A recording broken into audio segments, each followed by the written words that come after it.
প্রিয় দর্শক, আপনাদেরকে জানিয়ে রাখবো এবছর মাদ্রাসা বোর্ড থেকে আলী বেগম ফাজিলে উত্তীর্ণ ছাত্রছাত্রীদের বিভিন্ন জায়গায় বিভিন্ন সংস্থা থেকে সংবর্ধনা দেওয়া হয়েছে। আজকে আমরা যে জায়গাটায় দাঁড়িয়ে রয়েছি একেবারেই ফুরফুরা শরীফ আহলে সুন্নতল জামাতের অফিস থেকে। সেখানে পীরজাদা নওশাদ সিদ্দিকীর পক্ষ থেকে, আহলে সুন্নতল জামাতের পক্ষ থেকে ফাজিলে যুগ্মভাবে দুজনে ফার্স্ট হয়েছিলেন, তাদের মধ্যে একজন এখানে উপস্থিত হয়েছেন, এবং সেকেন্ড হয়েছিলেন যুগ্মভাবে, তাদের মধ্যে একজন উপস্থিত হয়েছেন। দুজনকেই পীরজাদা আব্বাস সিদ্দিকীর পক্ষ থেকে এবং আহলে সুন্নতল জামাতের পক্ষ থেকে আজকে পীরজাদা নওশাদ সিদ্দিকী তাদের সংবর্ধনা তুলে দিয়েছেন। সেই চিত্র আপনাদেরকে দেখাবো।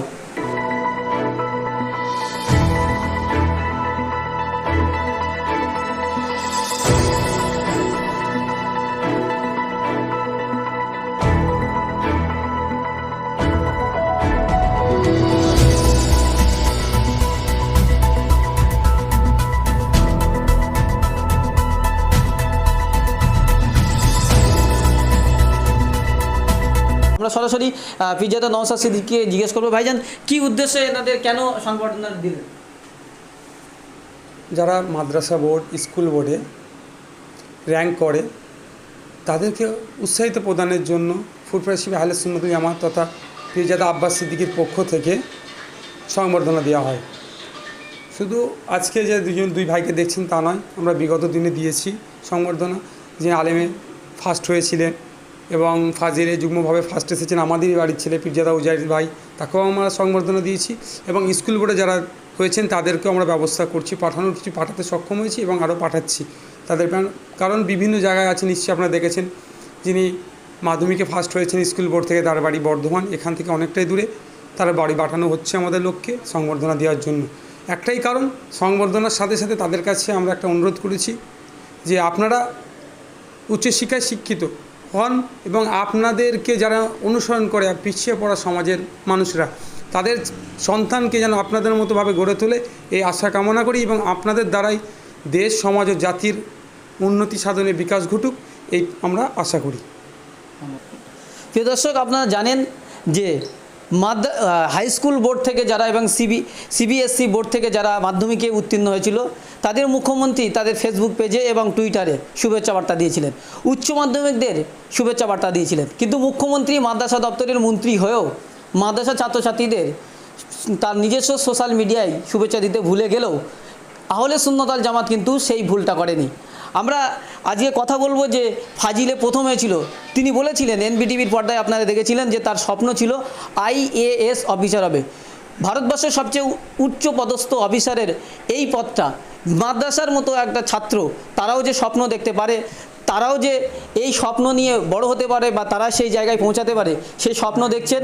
মাদ্রাসা বোর্ড থেকে ফাজিলে প্রথম স্থান অধিকারকারী আবু বকর দালাল। আমরা তার সঙ্গে সরাসরি কথা বলবো, কেন ভাই এই স্বপ্নটা কেন মনে জেগেছে বা কেন এই স্বপ্নটা দেখেছেন, কী উদ্দেশ্য নিয়ে? প্রথমত হচ্ছে বিভিন্ন সার্ভিসের মাধ্যমে, বিভিন্ন কাজের মাধ্যমে যে মানুষের একটা উপকারের একটা পথ তৈরি হয়, সেদিক থেকে এই IAS হওয়ার যে আমি স্বপ্ন দেখেছি, এর মাধ্যমে আমি চাই আমার কমকে, শুধু আমার কমকে নয়, তার সাথে সাথে হিন্দু, মুসলমান, যে কোনো ধর্মেরই হোক না কেন, সমস্ত মানুষের, এমনকি আমার দেশব্যাপী সমস্ত মানুষের আমি সেবা করার জন্য এবং তাদের পাশে থাকার জন্য আমি এই ধরনের একটা স্বপ্ন দেখেছি। আর আমার দেশের সেবা করার জন্য, যাতে দেশ আরও ভবিষ্যতে আরও ডেভেলপ হতে পারে, আরও উন্নত হতে পারে এবং বিশ্বের মাঝে মাথা তুলে দাঁড়াতে পারে, সেই জন্য আমি এরকম একটা পেশাকে বেছে নেব, যাতে ওই রকম একটা পর্যায়ে পৌঁছানোর জন্য আমি ক্ষুদ্র একটা অংশীদার হতে চাই। সেই জন্য আমি এই পেশাটাকে বেছে নিতে চাইছি ভবিষ্যতে। অনেক IAS অফিসারদের ব্যাপারে দুর্নীতির অভিযোগ ওঠে, সেই দুর্নীতি মুক্ত সেই জায়গাটা আপনি কি তৈরি করতে পারবেন বলে আশা করেন?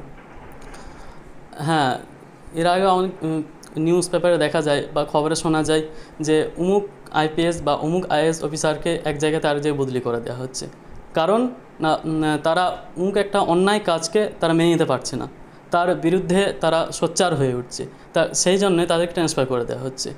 আসলে আমাদের ভারতবর্ষের বুকে এরকম একটা মানে ক্ষেত্রে দাঁড়িয়ে এই ধরনের যে ডিসিশন, এই ধরনের সিদ্ধান্ত যে এক জায়গায় আরেক জায়গায় বদলি করে দেওয়া, কারণ অন্যায়কে মেনে নিয়ে, এটা কিন্তু ঠিক নয়।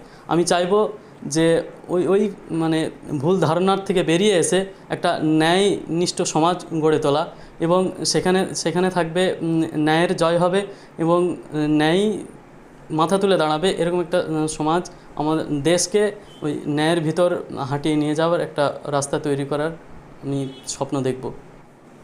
গোটা ভারতবর্ষের বিভিন্ন জায়গায় বিভিন্ন প্রান্তে প্রত্যেকটা পদে পদে যেন দুর্নীতি যুক্ত রয়েছে। সেই দুর্নীতিমুক্ত সমাজ গঠন করতে, সেই দুর্নীতিমুক্ত জায়গা গঠন করতে, দেশ গঠন করতে IAS অফিসার হবার স্বপ্ন দেখছেন এই মাদ্রাসা বোর্ড থেকে ফাজিলে প্রথম স্থান অধিকারী আবু বকর দালাল।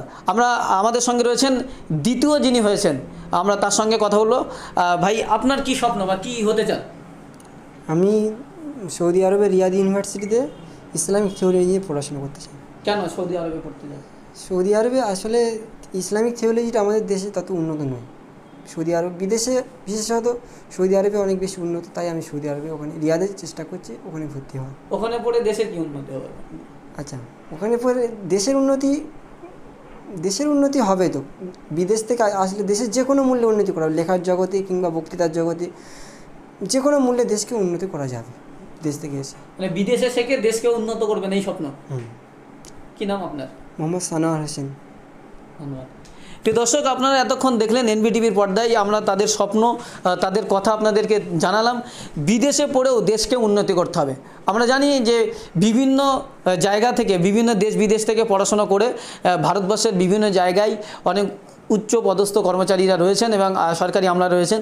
অনেক ক্ষেত্রে এমনও দেখা যায় যারা ভারতবর্ষে পড়াশোনা করে বিদেশে গিয়ে তারা চাকরি করেন, কিন্তু মাদ্রাসায় এই পড়ুয়া যিনি মাদ্রাসা বোর্ড থেকে ফাজিলের দ্বিতীয় স্থান অধিকার করেছে, তিনি কিন্তু বিদেশে পড়ে আর এক দেশে গিয়ে চাকরি করা বা আরেক দেশের উন্নতি করার স্বপ্ন দেখছেন না, বরং বিদেশ থেকে পড়ে এসে দেশকে উন্নতি করার স্বপ্ন দেখছেন।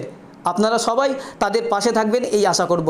আমরাও আমাদের পক্ষ থেকে যতটুকু পাশে থাকার তখন থাকব। আপনারা দেখছেন NBTV। ক্যামেরায় আফ্রিদি খানের সঙ্গে শাকিরুল ইসলামের রিপোর্ট, হুগলি, ফুরফুরা শরীফ।